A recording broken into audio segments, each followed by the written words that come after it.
Welcome to One Word a Day. I'm Sophia, pilot into the universe of Chinese. Let's continue unpack some supposedly classical China era's characters. And today's word, well, rather character, is qi. And you can see simplified, traditional, and 2000 years ago, they look almost the same, except here, the 2000 years ago dictionary got more curvatures versus contemporaries is kind of because it's computerized, right? So it's straightened out. Everything is boxy.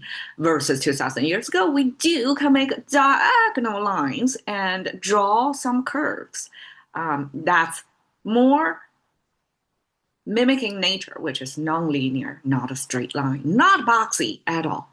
Okay, so what it means, contract, qi. Originally, the meaning came from something carved onto animal bones or the shells, animal shells. So these hard surfaces, it's hard, it can endure time, but at the same time, it's carvable. You can embed whatever message in there and it's preserved for a long time. That's ancient way of record keeping. So, or time capsule. If they want to pass the message down, I don't know, thousands of years ago, because ancient Chinese, the original Chinese wordings found in such archaeological sites were carved on somewhere hard surface. That time, I guess, not long enough to erase it. That's 1,000 years ago, made in 1,000 years ago. Okay, my language sequence is a little bit off today. So contract originally means that, and that's reasonable, right? Because what contract is basically a non-fungible document equivalent to ancient times effortful way of carving something into bones of animals. And that's contemporary. Contemporary contract, even if, I mean, the way to make it is easier. You just print it out. Sign your signature to say this is the authenticate the real version, because without a signature, it's like you can easily print, reproduce, copy it. It doesn't mean it's the final version, right? Even if today we also have like electronic signage that you just digitally sign something. Things, contract making, the way to physically doing it becomes easier. But the concept came from thousands of years ago, and that's of such, I guess, really hard way to preserve the message, to make it non-fungible. Okay, how that was expressed. We have the knife symbol, which is the hand of the knife and two edges of the knife. And oftentimes it's one side is sharp, the other side is not sharp. So that knife symbol, knife symbolizes the tool used for carving. Because to carve into some hard surface, we have to make even harder tools, right?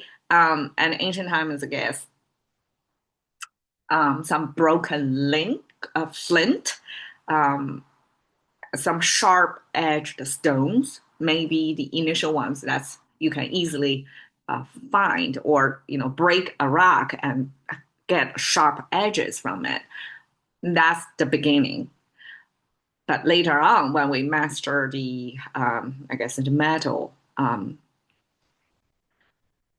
technology, that we can make something that's used as a tool that's more permanent and more unbreakable and harder surface, that you can shape it in a certain way to use for carving. So knife symbol was used there to symbolize that's the tool. And then there's three diagonal lines with one vertical line. Well, it could mean, I have to guess now, because it could mean that if you see a message like that, that's humanly formed, because like shells or bones, they may crack. naturally, right? By nature's force, there would be um, some cracks shown on such hard surface already. How do you know it's man carved to make it intentional, to make it like thousands of years later, people found such piece and to know it's not a natural crack, but it's manly carved message in there. You have to make it recurring pattern, and that's my theory. Okay, three diagonal lines if it's a parallel, right? Going through, I guess, intersecting with one thing, and that's like intentionally enough to differentiate from this natural cracking. That's one possibility. So the tool, the message, right? This artifact, like as a human touch, it's not nature's touch. Then the bottom is the big concept. Chinese make big concept as a relative term because we have a small. It took me some time. It's one of the major discoveries of me on this channel that if you have these two parts and you have a roughly horizontal line, even if here is curved. You have that means you bind the two parts together, so you double size, like 2x something. So this new thing, guaranteed, is bigger than any of the original pieces, versus small.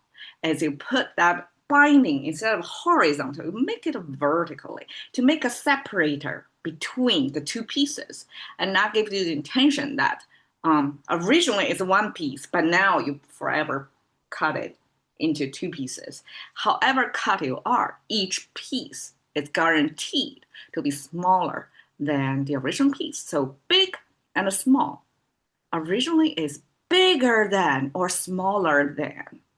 And this relativity is how Chinese express such concept, which tap in so beautifully of Taoism. Recently looking at some messages from Taoism is this concept of relativity, because big or small is always we're assuming something as the benchmark compared to that as bigger or smaller than. So Chinese character creation already take on this concept of, big or small is in relativity. It's not absolute terms. And that is the philosophy. Like even the darkest time, let's say that there would be darker. It's a gradation. It's not absolute. It's always in comparison to something else. And this relativity is beautifully captured in I Ching or Tao Te Ching. It's those ancient classical Chinese canons that capture ancient thinking. So before things like technology blow up, before we have so much gadgets as distractions, people can really sit down and think deep how the world operates. And thousands of years ago, people already come up with such concept of this relativity, this yin and yang, this two polar, right? How things transform. There's no absolute term, and there's no static being. It's always changing. Things are always shifting, and it's always in relativity. And that slippery slope, which is always like something comes with a second degree or third degree of effects or derivatives. That deep thinking it's something I really admire, and I'm glad that by doing this one word a day thing, I can just explore a little bit and feel the connection of today's latest thinking. I guess the science supported or mathematically confirmed way of thinking versus thousands of years ago. People already know that this relativity. All right, 气文 when is text. So if you have this engraved message in a text, and that's Chinese script. So it's a written form. And to preserve it over time, you have to engrave it into bones, okay? Or I guess stones. 契约 contract and binding. 约 is this a thread thing that's kind of thread as the binding thing to combine something together.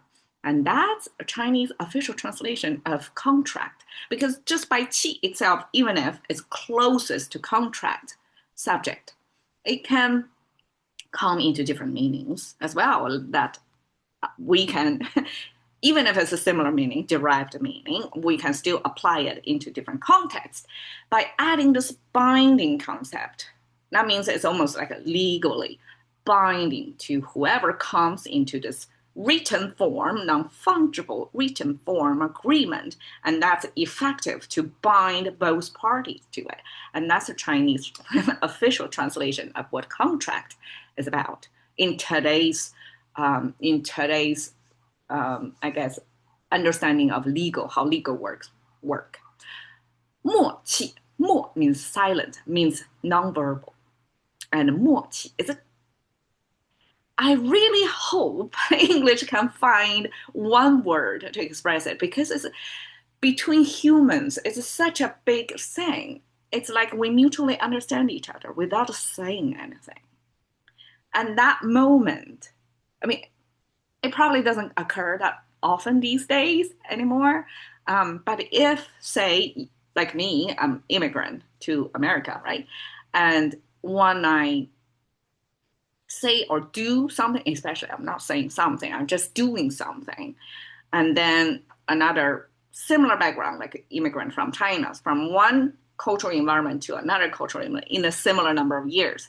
So then we have a better understanding of each other without saying anything. Then that's the 默契. Something you don't say, you keep it silent.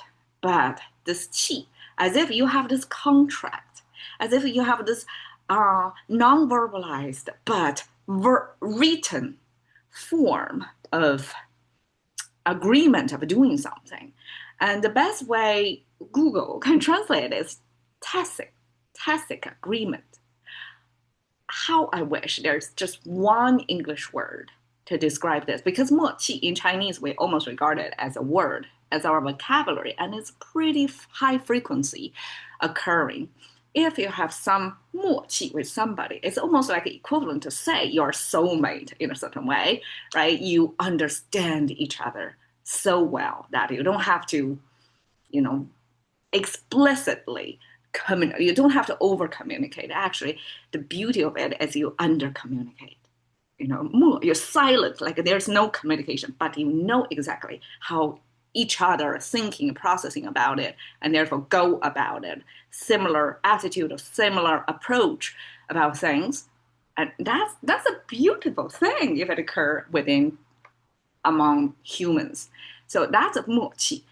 Oftentimes you see couples, they come in this 默契 because they share a lot of reality together. Therefore, they kind of adopt similar ways.